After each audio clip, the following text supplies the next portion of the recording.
Oakley, come say hi. This is going to be the entire episode. It's When's just Oakley's us. episode?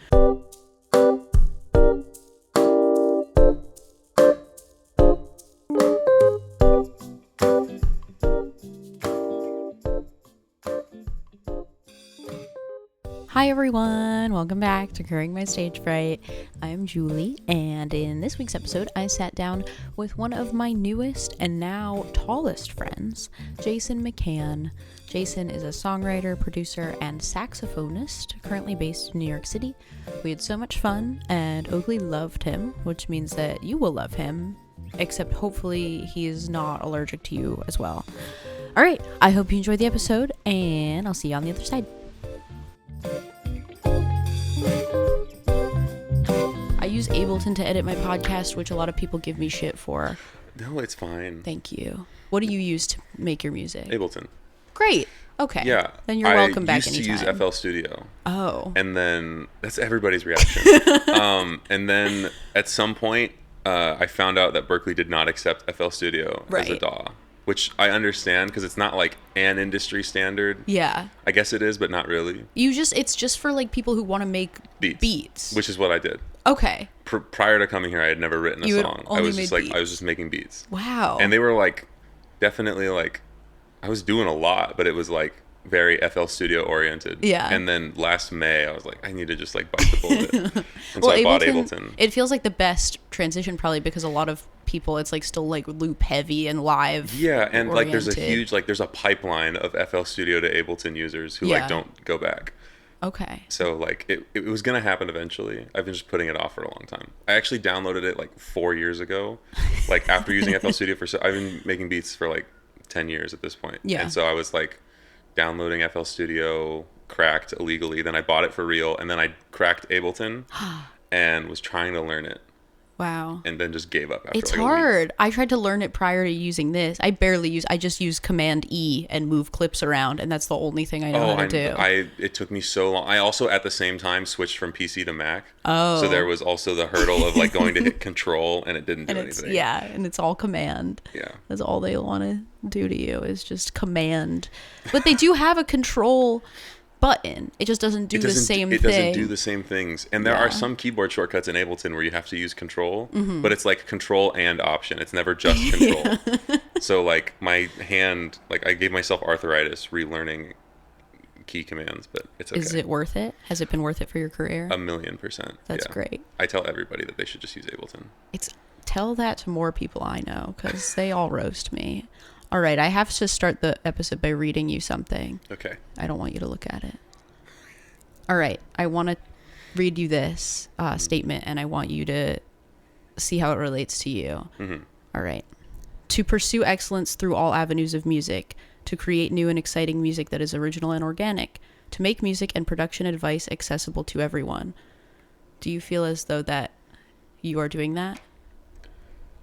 I think I'm doing the last part. You're doing the last part. You're making so. Okay. This was pulled directly from a WordPress website that I found that was made by you, presumably while you were in your undergrad. Yeah.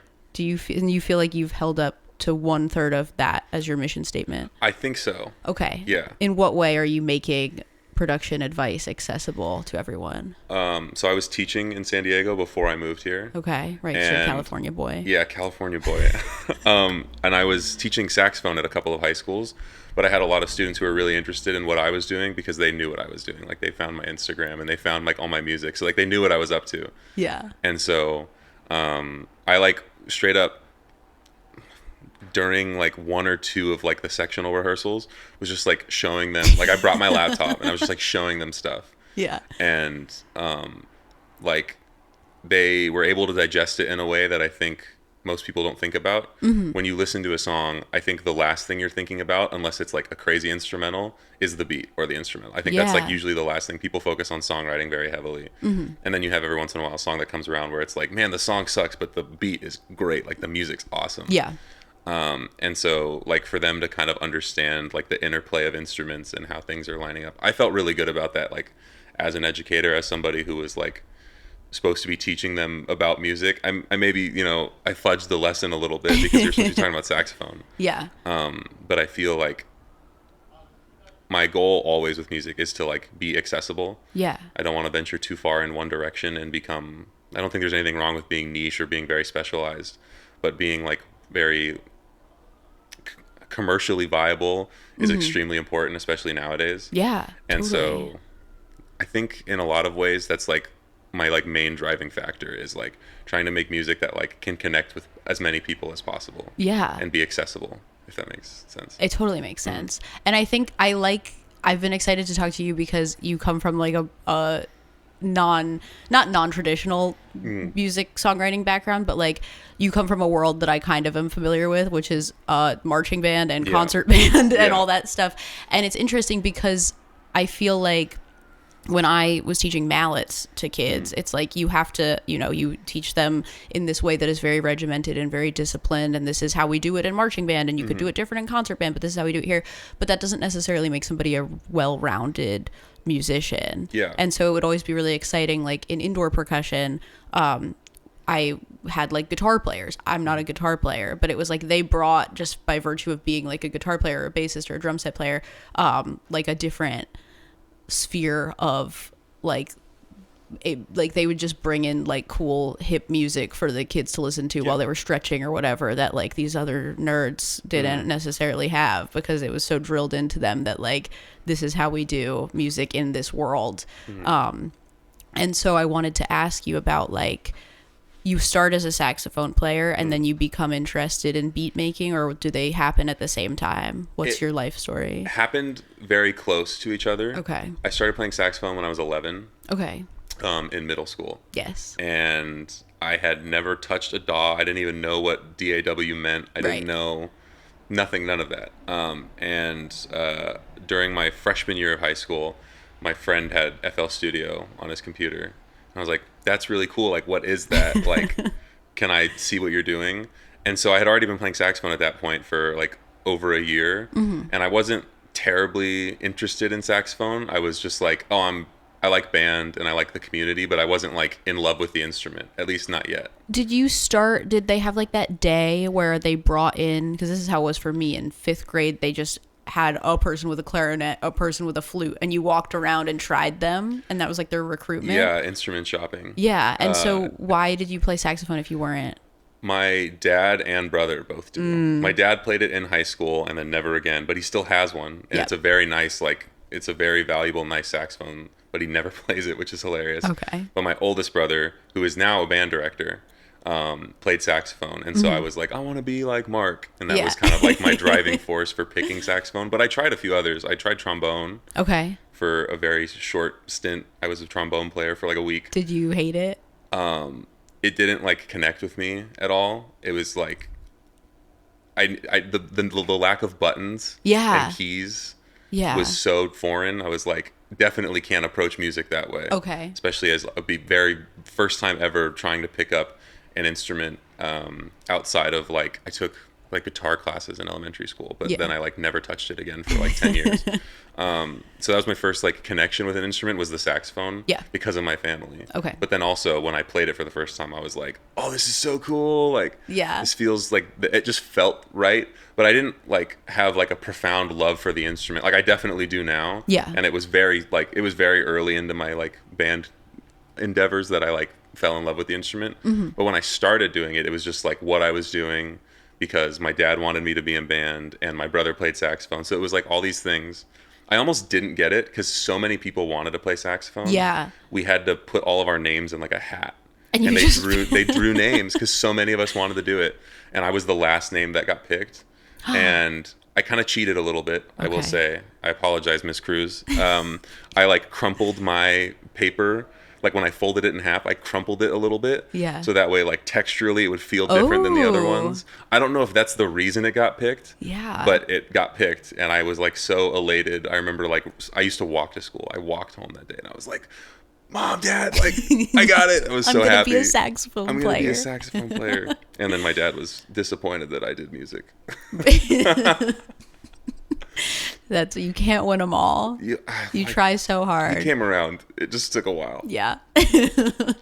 And then, so from there, it's interesting to hear you talk also about like the saxophone and like the buttons and the trombone and having a lack of buttons as it translates to like songwriting in the modern day of like click clacking away on your keyboard to make like there's like a satisfying, not that I'm like a music producer, I'm trying, it's really hard, I don't understand a lot of this stuff, but a lot of it is like once you get the hang of like it's like playing an instrument where you press like this is the shortcut that does this and this and this and this effect.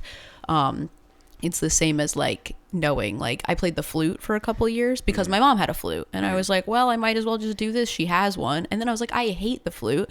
And then in 7th grade I switched to percussion and that was like it for me. I loved it. But it was like fun to like press, it felt like a video game sometimes where you get to like press buttons and make a different sound, and it's like, whoa, that's so fun. So I can imagine that the transition into FL Studios was like that sort of thing. Like that like tactility of like physically pressing things and something happens. Was like I had a very strong connection to that. I like something as simple as like Guitar Hero even, which I played growing up. Like before I played any instruments, like I would definitely be like really bad at Guitar Hero and my brothers would be like playing with me, but I'd be really bad. But like that connection of like you hit this and it does this transferred when I picked up a saxophone, and then it definitely transferred when I started like making my own music in FL Studio. That's what I also love about percussion is that it's like instant gratification of like, I guess all instruments you could kind of get that with like, oh, you press a string on a guitar and it makes a sound, but like there's something about like I used to work at a music school and we started all the kids as much as we could on piano because it's like you just press and the sound comes out. There's nothing else. Versus like guitar, you're getting blisters and you're like, why am I getting blisters? I don't sound good at all. This is not worth it. But a piano, it's like you can at least like make like a chord with your little fingers and it kind of sounds good, and then you'll want to stick with it longer. Okay, so FL Studios takes you into beat making, which eventually takes you into songwriting, which you are studying currently in your graduate program. Oh, he's right behind you. Is he? Oh, he's right behind you. This is going to be... I didn't realize he was going to be so... Hi, Oakley, the one person who's allergic to you. I'm blocking his path. Yeah, what are you doing? I'm not editing any of this. Look at you. You're so handsome. Thank you for making an appearance. Maybe he's hungry or something. Oh, this is really nice. I'm so sweaty. Oakley. Okay, he's really curious about this. Yeah, he's never bothered anybody. You're fine. You gotta chill out. Okay. So what got you into... You said you had never written a song before you started at Berkeley. Yeah. And you were just making beats. Yeah, exclusively. And at what point were you like, I want more from the FL Studio experience? I had a guitar in my room. Okay. And I was very bad at playing guitar. Okay. I could play like 3 songs very poorly, and I didn't know... I could barely remember string, like what string was what. I could barely like my brain could barely process that for whatever reason. Yeah. And so I had some desire like 2 years ago, I want to say, where I was like, I'm going to try and write a song, because I just made beats. And I could play piano from studying in undergrad and also just like on my own learning and stuff. So I could play piano. And so I was using that when I would make beats for sure. And I was like, I wonder if I can translate playing guitar into FL Studio making beats. That was kind of like my first foyer into that. Yeah. And I found that as I was playing guitar and like getting better and learning guitar, that like it just lent itself more to like songs than it did to like beats, which isn't to say that you can't, it's not like, you know, you can't make a really good beat with the guitar part in it. Like I've made tons that I really am proud of, that I played guitar or I got guitar parts or something. And that like bridged the gap really nicely for me. I don't think I would have jumped the shark any other way. Okay. Like that, because I definitely would, I'm definitely not a rapper. And since all my things are beats, which is like very rap heavy, you can sing and be melodic, but then it also like has to have some element of rap to feel like it's really like at its most like fullest potential for anything that I was making. I definitely wasn't a rapper. Like that connection of guitar and songwriting was like, like I said, I think that's the only reason I jumped the shark. Because of that. Yeah, because it's saxophone being in the world of like marching band, concert band, jazz band. Like, where did you want to go? You have a performance degree? Yeah, okay. Music performance degree. And so did you intend on doing songwriting stuff like before? Like, what was the dream with that, with saxophone performance? There was a period of my life where I thought I was going to be like Dr. McCann, I was going to go get a master's degree in saxophone performance and a doctorate in saxophone studies. And I was going to go teach at some university, and I'd teach like a couple levels of ear training and like music theory, and then I would like saxophone. And that was like my trajectory. I would say like pre 2019, I was like very dead set on that being like my track. Especially because my professor at SDSU, who I was studying with every week, and we had a very good relationship. That's what he did. Like that was his path. He went and he did the whole thing. He's the youngest person, I think. I could be wrong, but I remember him telling me he's the youngest person to get a doctorate from Juilliard. Wow. Back when Juilliard still had saxophone, because Juilliard doesn't have classical saxophone anymore. No way. Which is the other component, is I was studying classical saxophone, which is even more niche than that instrument already is. Yeah. And so I had never considered like using saxophone as like a songwriting tool. And so it was just like I was doing both of these things. I was making beats in FL Studio, which I was very passionate about and I love doing, but I had like such a deep connection to saxophone and the literature in saxophone and the music I was making and playing that like they just kind of coexisted. They didn't really like mingle together too much. That's interesting. I thought every person I show music to assumes there's going to be some kind of saxophone involved. And they always, and I'm like, I've like once or twice I've incorporated it. Yeah. And it's been, I feel, successful, and I think it did its job. But because they're so separate in like my mind, like I've compartmentalized so hard those two parts of my music. Yeah. That like I always struggle like bringing it in, and I've definitely tried. Yeah. That's so, you'd think there would be overlap or the desire for it, where it's like, I play this niche instrument, I want to try to bring it into what I'm doing. But I guess that's the thing. I mean, as a mallet player, I feel like I used to be really gung-ho about like, I want to put vibraphone in everything that I want to try to write, and now I'm like, I don't need to. I can just like use sounds on the computer to make it sound, or like get somebody to play guitar for me and like write that way. But there was like a desire to have it all be in this one like enmeshed song ecosystem or whatever you want to describe it as. So good thing you found that guitar in your room, because otherwise you'd be, not that there would be the problem with being Dr. McCann, but I feel like that's a big life change to now be in New York City writing. 1,000,000%. Yeah. It was a complete left turn. Yeah. A lot of people in New Jersey, I feel like it's the same way. I'm sure with any like concert bandy instrument, it's like you go to college and you admire your teachers and you want to be like them, so you be a teacher, which is great. We need music educators. Educators are great. But I feel like there's like a trap in that almost, where it's like you get like this performance degree, and then what do? You play with like an orchestra, or you try to play for like the New York Phil or whatever, and then you don't, probably, because there's a ton of people going out for that, and then you teach and you do that for your whole life, and you play gigs at bars on the weekends or whatever, which is awesome. I don't want to be trash talking that at all, but I think that like to take a risk like this and be like, I'm gonna move across the country and do this thing that I didn't do a year ago that has nothing to do with saxophone is like really cool and important. And as a saxophone player, we were just talking about this, you had a gig the other night performing with a different songwriter. You still get to do it, right? That's the other thing too, is that it's not, I didn't have to close that door forever. Right. It's definitely something that I like keep in my back pocket, readily available at all times. Yeah. And I'm gonna try and do it even more now, I think. After I'm gonna have 3 different shows this month where I'm playing for people. Yeah. And like, I'm like, I got the bug now. I got like the performer, like that itch, which I haven't done in a while. You know, when I was, performance for me was always like a recital or like a wind ensemble concert. Yeah. And so it was never something that I associated with like fun as much as it was something I associated with like work. Right. Where it's like, I put this together, I spent a ton of time, I put a lot of energy, I put so many hours, blood, sweat, tears, all of that into presenting this thing, and then you put on your hour-long recital that's all contemporary classical music, and it doesn't feel like, it's not like I didn't have a good time, but it just felt like end product was always like, it was like from start to finish, it was always like, this is going to be the end product, and then it's done. And then like I can shut that off, that piece is over, time to start the next one.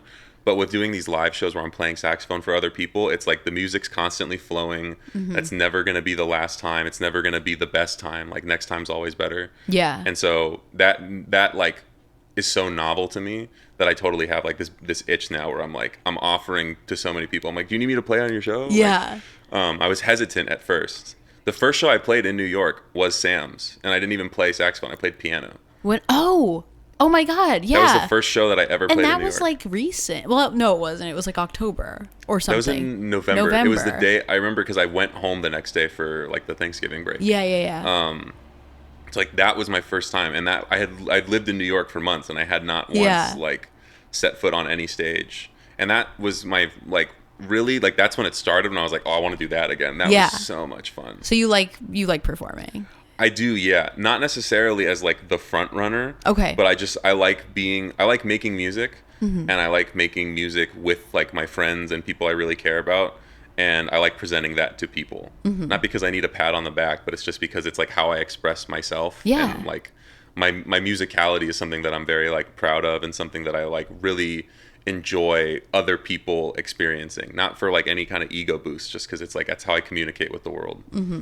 So there's not, it sounds like you're less like, I would imagine that there might have been like a nervousness around like, okay, I'm performing this for somebody else in a completely different setting than I have for years for the first time. Like that's exciting to you. That's not like, oh no, what if something bad happens? I mean, like the performance shakes like will always, I think, get me at any level of my music career. There's always been at least 1 or 2 concerts where I was like, I'm so nervous about this. Really? Despite being like super prepared or being very low stakes, like I'm barely involved in this. I'm just playing like 3 notes and then I leave. That like anxiety, I don't think is ever going to fully leave me. But I just think that like getting that like practice and just doing it over and over again, which is what happened with saxophone performance. Yeah. Like doing those recitals, doing those solo performances, my first time ever standing in front of a group of people playing just saxophone and piano, I was like sweating like crazy. The video, I have not watched that video in so long because it's like traumatizing to look at. I have like just a ring of sweat around my collar from my neck strap. Yeah. I'm like trembling, my voice is shaking. And now it's like I get on stage for like Owen's show that we just did on Friday. And despite being late and being stressed about being late, it was like the second the sax came out of the case and I got on stage, I had a sip of water. It was like, go time. Yeah. Let's do it. Yeah. That's amazing. And it's like, that took a lot of effort to get to that level of like musicianship. I think that's a big component of like being a musician is being able to like, in the face of that kind of environment, still be successful. And it's not like you're a bad musician if you like play a wrong note. It's like what happens after you play the wrong note. Right. And for the longest time, I didn't know what to do after playing the wrong note. And so I would always just be terrified of playing the wrong note and what was going to happen after. And then I just like, it's practice. It's just doing it over and over and over again. I'm very grateful to my marching band background for that, the fake it till you make it thing. And also the like, yeah, you hit a wrong note, nobody is going to notice. And if they do, don't bring more attention to that, you know, like just, oh yeah, I meant to do that. Yeah. Or like you're so consistent with everybody else that nobody's going to like notice if you did something wrong, if you just look like you know what you're doing. So that's, I don't know, I've gotten a lot better, but obviously the central theme of the show is very like, you know, something I've related to for years and years and years. And like only now that I can like sit down with people and have conversations with them and like doing like improv and doing acting stuff now and like trying to write music and share it with people is like, it really does get easier, or you at least get more used to the feeling. Like you're saying, it's like never gonna fully go away, but like as long as you're leaving the venue with the excitement of like, oh, I want to do it again, and not like, that was terrible, I don't know why anybody wants me to, you know, whatever, because there's always the opportunity to feel like that. But if you know how to do, you know how to deal with the after effects of feeling like you messed up, then you're going to be in a good place.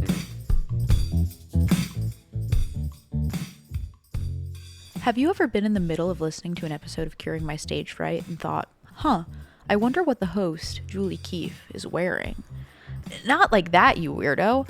I mean, like, have you ever wondered, is she fashionable? Does she wear cool accessories and monochromatic outfits?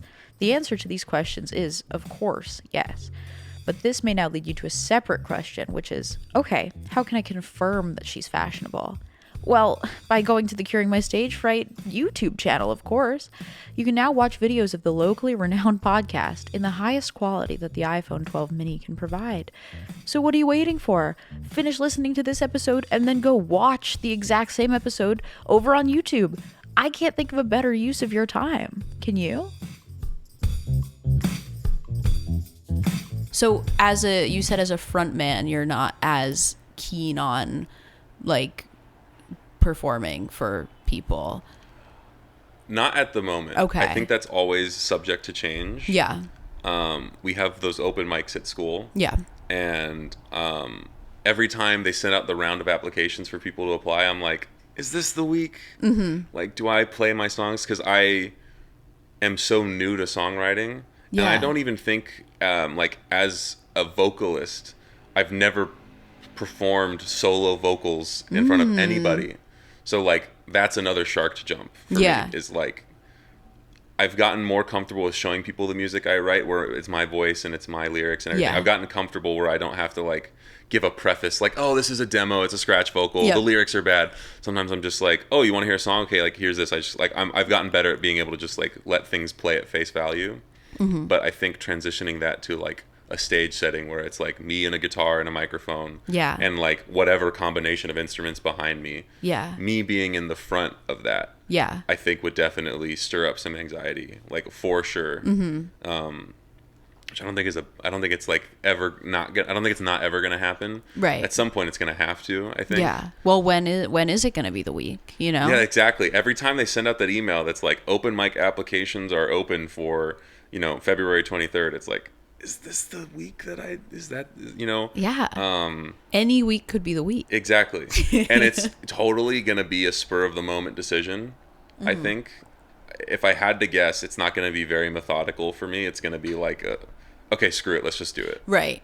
Like, rip the Band-Aid off. Almost. I think the less time to think, I was just talking to somebody about this recently, the less time you have to think, the easier it is. Because if you're stewing on, okay, I signed up for this thing and it's in a week and now I have to stress about all the details. You're nervous for a week versus being nervous for 20 minutes before you go on. If you just say, fuck it, I'm going to do it. Like, I often would, when I was doing open mics, I would, like, sign up at the beginning, get it out of the way, forget that I signed up, be so happy and chatting with my friends and everything's going great. And then, like, the person before me would be on and I'd be like, fuck, I signed up and now I don't want to do it anymore. Like, but that's like consolidating the time that I have to feel nervous. Mm-hmm. And then, you know, like, when you don't, I've had experiences before too where, like, I do, like, sometimes I try to go to these improv jams that the Brooklyn Comedy Collective has, which is like an open mic for improv where you just kind of go up and there's other people, names get pulled out of a hat and you just improv with, like, strangers for like 5 minutes.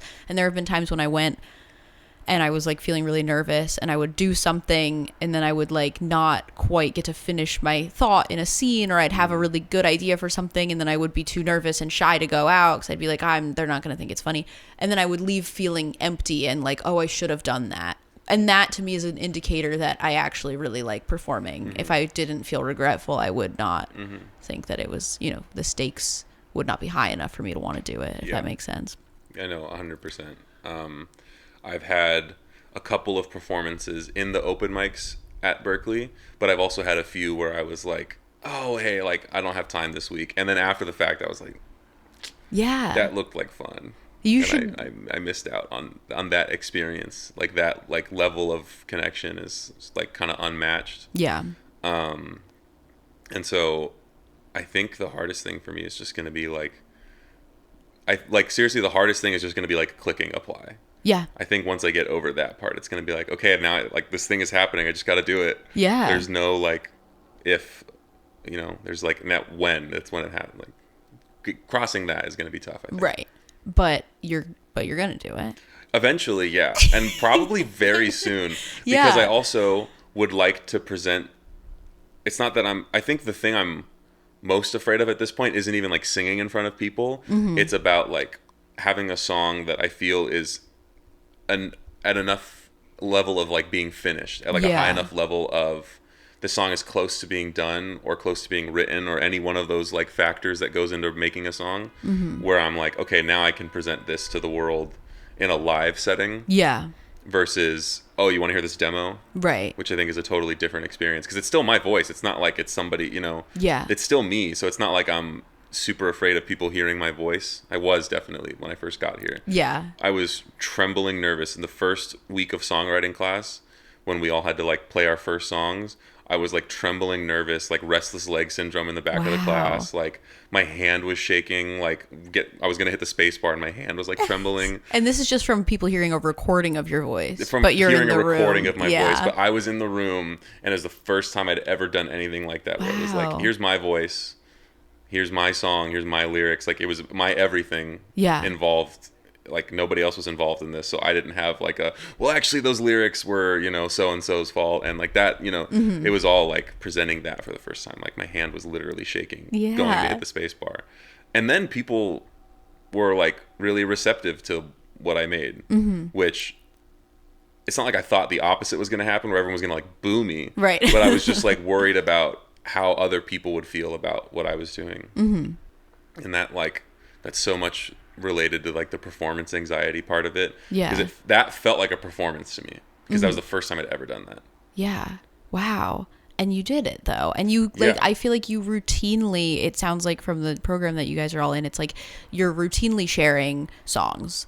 But I understand what you mean. It's like maybe you're showing like a minute of a song and it's not done, and you want to have something that's done to throw out there. But also like that, I would fall into that same trap for sure, where I'd be like, well, it's not finished yet, so I can't show you. And it's like, well, when is it going to be finished? Exactly. It's going to be finished at least by June when you guys graduate, or whenever, July. But like, I don't know. I think that you could just like hit the button and scramble, and make a song. I'm sure you have finished songs that are probably great. I think I have a few choices for sure of songs that I'm like definitely proud of, just from like a music standpoint, but also from a songwriting standpoint. As someone who's so new to this, like I definitely have a couple of lyrics where I'm like, yeah, I wrote that. Like I'm proud of that one. What is your genre, if you had to describe yourself, your genre, style, etc., for the listeners? When I'm songwriting, it's very much like indie lo-fi alternative, that kind of sphere of music. Yeah. It's a little, especially recently, it's been like a little shoegazy. Okay. Which I did not expect. Super not expected. Yeah. And I think that comes, again, from the guitar. Because every song I've written this entire semester has started at guitar. Which was like, that was my connection to songwriting in the first place. When I first thought, I was like, maybe let me try doing that. Like, let's see where that goes. That feels really natural to me. So I definitely have like songs where I'm like really proud of them. And I'm like, I feel like I could play this in front of people. Yeah, absolutely. What kind of like, what influences would you say, artist wise, would be closest? So starting like broad and then getting a little more specific, I think Rex Orange County is a very good like influence for me. I listened before I even like started like writing my own songs, when I was still just making beats. I listened to a lot of Rex Orange County. Yeah. And I think his music was pretty inspiring for me from a songwriting perspective and a music perspective, which like when you get both of those things, it's like really, really powerful. There's an artist I've been listening to a lot recently, Dijon. Yeah. Who Meredith showed me. Yeah. He's incredible.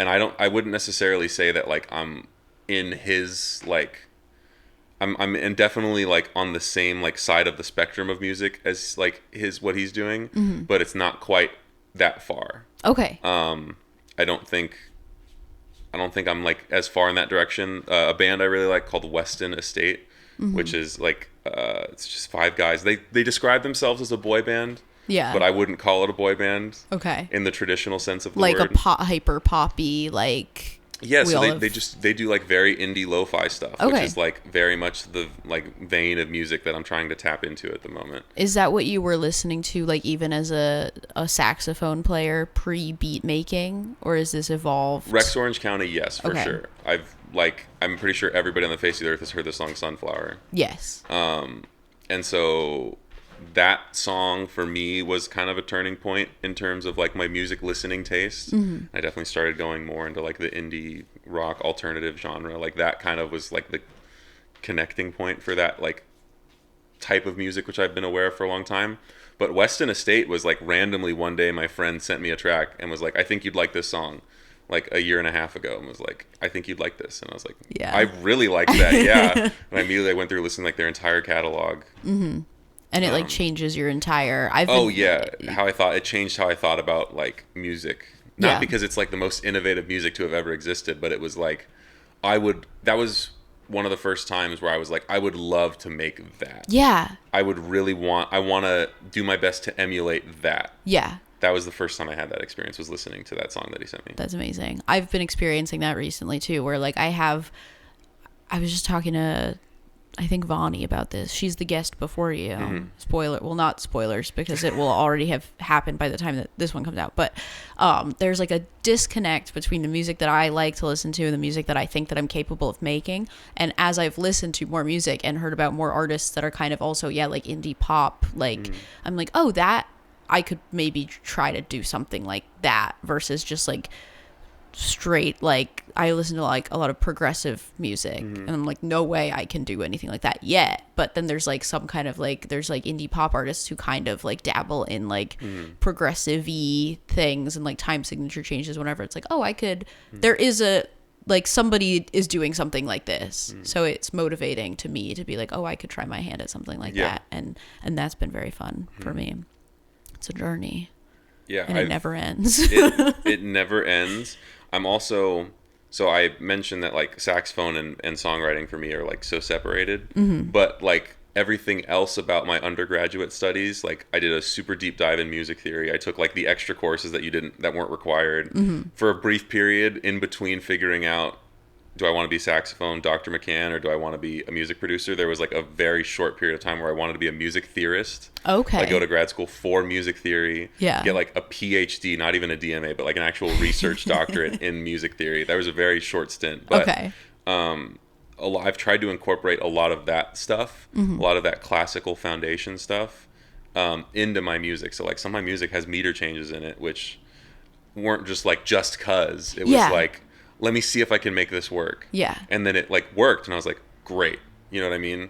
And like a lot of that like comes from like progressive and like prog rock is like, I love the time changes. I like every time there's a good time change, I'm like, yeah, it has to work. Yeah, because if you're just doing it to do it, it's like, okay, like do you listen to Chon at all? Yeah, Zach showed me Chon. Oh, yeah. I love Chon. They're great. I don't think they rest in peace, they're not around anymore, which is crazy, because they were great. But like there's something about that, I love them so much, and yet like you go to a show with Chon fans and everybody, I guess myself included at times, are so like, they're going into 11 here. It's like, who cares? Who really cares? It's like, I like it because it sounds good and it's fun. And I feel like some people go in the direction of like, I understand complicated time signature changes and you don't. And then there are people who are like, I don't know, I'm just like high out of my mind listening to these 19-year-olds do their surf rock prog shit, and like, who cares about, like, I feel like there needs to be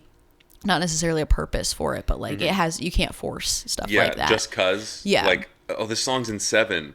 It's like, okay, but does it feel good? Like that's what I care about. Does it feel good? Like my example I give a lot of people is Money by Pink Floyd is in 7, and like you don't even think about it because it's not a defining characteristic of the song. Right. That song has so many interesting production elements, like all the change noises, the register noises, like that alone made it an interesting song. Yeah. And the fact that it's in 7 and it works is like super cool. Yeah. So I've tried to sprinkle a little bit of that in, which when it doesn't work, I'm like, didn't work, take it out. I'm not going to leave it in just because I want to be like, there's a measure of 7, 8 here. Like who's that helping? Exactly. And I used to want to do that stuff just because I thought that like, oh, it's cool. And like, look at me. And then I was like, this is like not, like, I can't even write well in 4/4. So I have to like focus on that first and then maybe.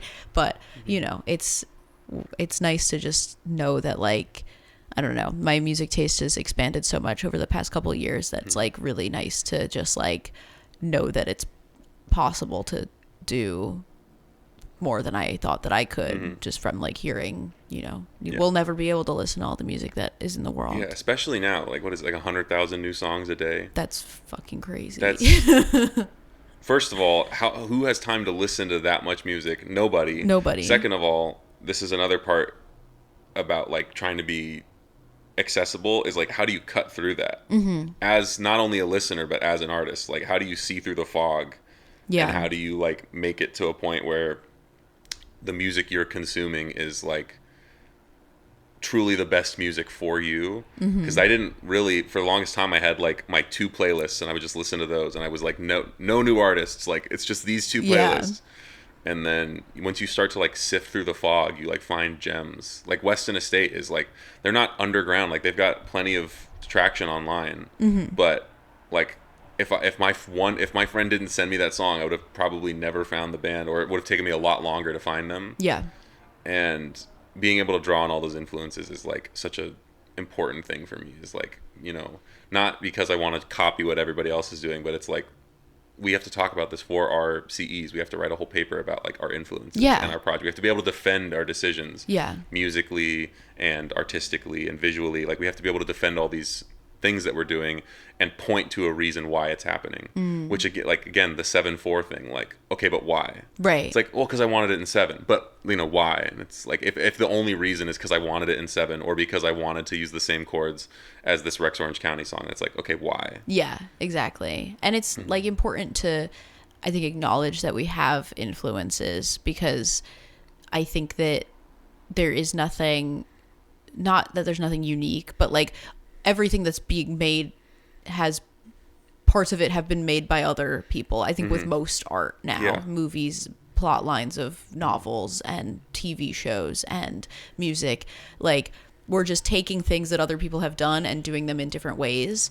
And that's what makes it unique, you know, like music theory, even, not that I don't know a ton, but it only goes so far. There's only 12 keys, and then there's like, you could get it into like semitones and whatever else, like, but there's really only a finite number of notes that we can even use. So of course they've all been used and cycled through, and we're just doing it in different ways, and we're bringing different words to the same chord progressions or whatever.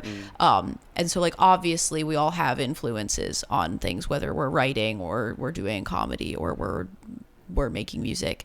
So I think it's important to acknowledge that. And if you did want to make something sound in a different time signature, or like a Rex Orange County song, it's like, well, why? Well, because the way that he does it is this, and I thought it was cool, and I want to take what he did and do it like this because he's an influence. Like, I think it's, some people, I think, want to like just be like, I was like this for a long time too, or it's like, I just want to make something that's different with everything that I do because I want to be unique and special. And it's like, well, we're all unique and special no matter what our music sounds like, but it's important, I think, to acknowledge influences for sure. Look at Oakley real fast. He's over there, he's blended into the floor. I wish that the viewers could see him. He's chilled out right now. He's having a great time. He's a little eepy. Yeah, he always is. Cats sleep like 13 hours a day. What? And it's annoying because when I'm like, if I'm ever home sick or working from home, I like, sometimes I when I'm at work, I'm like, oh, I miss him. He probably misses me. When I'm home sick, I watch him sleep all day. And then at 2:00 in the morning, he's like, hey, hi, I'm awake now. And I'm like, you slept all day. You couldn't have done this while I was home. But look at him. He's so cute. I have a game that I want to play. Let's play a game. Let's play a game. It is a game. It's not a game. It is a game. You'll see. Okay, so Jason, how tall are you? I am 6'9". That's crazy. You are, I think, the tallest person I know now, officially. It's usually the case for most people I know. I'm the tallest person. I know somebody who's 6'7", and he was the record holder prior to you. So congratulations. Thank you. Everybody, this is my greatest achievement. Yeah. Songwriting, out the window. All of it. All of it. Being tall, great. Yeah. Well, you know what? I have a segment for you that's going to maybe make you feel better about how there are other people who are taller than you in the world. It's called Tall Guy or Tiny Saxophone. I don't know. What kind of saxophone do you play, by the way? Alto. That's my main instrument. Okay, great. So that's like a somewhat small saxophone. It's the second smallest of like the 4 main saxophones. Okay, great. So I'm going to read you a name of something, and you're going to tell me if it's a tall guy or a tiny saxophone. Any questions? I think I got it. Okay. Okay, great. The first name I have to read to you is Julius Cook.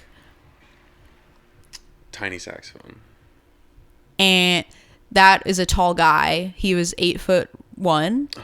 Though apparently he had to have his legs amputated after a series of health issues. So I guess that brought him down a little bit. Oh. Probably at least had to 4 feet. 8'1"? 8'1". And I can't remember when this guy was alive. I had a Wikipedia page of all list of tallest men up for a while. A lot of them were record like from like the 1800s, which is interesting. Yeah.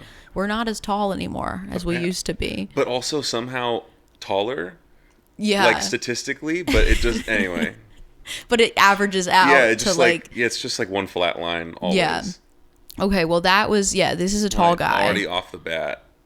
It's okay. Negative points. It's okay. The next one is Julius Keelworth, specifically the Julius Keelworth ST-1100. A tall guy. He's a tiny saxophone. What? It's the Julius Keelworth Company. The ST-1100 is a B-flat soprano saxophone. Oh. Did I not? I didn't explain the rules of the game. No, now I get. No, okay.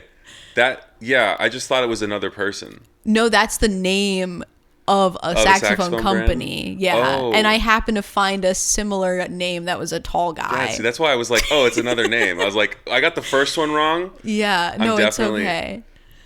Well, because okay. No, you're doing great. I made a bad call twice in a row. It's okay. They even out to a good call then. Yeah, it's like PEMDAS. It cancels out. It all cancels out. Yeah, it's like when you buy something at Target and then you return it, you make money back. I did that one time. I bought $50 worth of bins. The bins did not fit what I needed. My friend Kelly was like, you made $50. And he was right because I got to return the bins. Yeah. And then I had $50 again. Yeah, exactly. It balances out. Yeah, no, that's more. That's $50 more than you had when you bought the bins. That's how it works. And then I could I could spend it on other stuff. Okay, next one. We have Jean-Joseph Bryce. 3 names. It's got to be a person. It's got to be a tall guy. Correct. It was a tall guy. He was 8 feet and 0.5 inches, so slightly less tall. But his exact height was controversial. I don't know exactly why it was controversial. Did he have his shoes on when he got? He probably had platform shoes on, and maybe perhaps people cheating. were. I know, right? I'm 6'9" in my bare feet. I wear that very proudly. Do you? How tall are the tallest shoes that you would wear? How much height do you think they give you? I would say probably have these like boots that like definitely add like an inch. I'm scary when I wear those. Like even I get scared of when yourself. I put those on. Yeah, I'm like, oh, this is it's like that extra inch. It's like the world is even taller than it already is. Wow. I can't even imagine. You know that thing that people were doing where it's like walk around with your phone camera at your eye level to see what the world looks like to you? Probably so different than me. Yeah, I made a TikTok doing that where I was like, life from my eyes, and everyone made fun of me. Anyway. Oh, I'm sorry. All right, well, the next one is the Jean Paul AS400. That's a tiny saxophone. That's correct. It is an alto saxophone, so it's not the tiniest of saxophones. I would argue that this brand is controversial because it was on the to avoid list that I found of saxophone brands. It's an Amazon brand. Not like literally like I don't think Amazon manufactures, but it's like you order them on Amazon. Gotcha. And there are a couple of like saxophone YouTubers who have promoted them and then caught some heat because people ordered them and then they were like, they're bad. Not good. I would imagine, just like anything, the player has a lot to do with it. Yes. So if you're buying your 11-year-old his first saxophone and you buy him a piece of junk on Amazon, it's going to sound bad. Right. And someone, like Michael Brecker, who's an incredible saxophonist, if he was to have one of those, I'm sure he would sound a lot better, but it would still be bad. Anyway, yes, they are. Diplomatic. I would put them on the avoid list for sure. Okay. Well, they were top of the avoid list, but I used them anyway. All right, these last two are quotes about either a tall guy or a tiny saxophone. Okay. All right. So the first one we've got, blank preserves the body tubing of the acclaimed TJ alto saxophone while introducing a revolutionary reimagining of its mechanism and tone hole placement. This trailblazing approach eradicates the common refrain of "wait until you grow bigger" for young players venturing into the realm of saxophone music. That's gotta be tall guy. No, it's Correct. No, this is about the Trevor James Alpha Sax. Alpha Sax. Have you heard of this brand? That sounds so familiar. They have a very... is that the plastic one? I don't think so. Their website looks like it hasn't been updated since 2011. I can show it to you. Awful. But they're like, I don't know. They had this nice little blurb. I want to give them some credit. Yeah. But also it was very difficult to navigate the website. So if you're thinking about a saxophone, perhaps... I don't know. You're probably not. The Jean Paul. If you're listening get to a Jean this. Paul. Yeah. It's the top of the avoid list, but get Jason it anyway. endorses it. Yeah, exactly. I'm sponsored. All right. And the last one we have, okay, here's the quote. It was rumored that a doctor had offered £20, a year's wages for an ordinary working person, for blank's body so that it could be dissected, and his family feared that his body might be stolen by body snatchers once he had been buried. For this reason, he was buried inside Ainsbury Church rather than in the churchyard. That's a tall guy. That's a tall guy. That was James Toller, aka the Ainsbury Giant. Oh. He was measured at age 18, clocking in at 8'1", and then he died at age 20. That's so terribly sad. Yeah, Tall people don't live long. I was gonna say because you have your hearts have to. Yeah, do it's a more. heart thing. Yeah, tall people have heart problems. Well, this and my guy... family actually has genetic heart disease, so I'm double whammied. Congratulations. Thank you. And I'm sorry. It's okay. We'll see if 60 happens. We'll see if 60 is actually a great life expectancy, I'm sure, for a tall person. And also modern medicine, you're not that tall. You are very tall. Yeah, I'm not. I've definitely encountered people taller than me. It doesn't Yeah. happen often, but it's awful when it does. Do you feel like like emasculated? No, Is that why it's like, awful? It's just like, Right. it's just like, oh man, like it's like. Yeah, this I was get my knocked down thing. a peg just a tiny bit. Yeah. Like we were at a bar after the show on Friday, Mm-hmm. and like very close to me leaving. This is not why I left, but it was like super coincidental.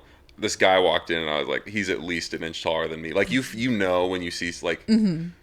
The tall community, like it's kind of like Jeep owners. We all like acknowledge each other. Oh, yeah. Like, you know, the Jeep wave. Because Yeah. it makes a W Yeah. for Wrangler. Is that why?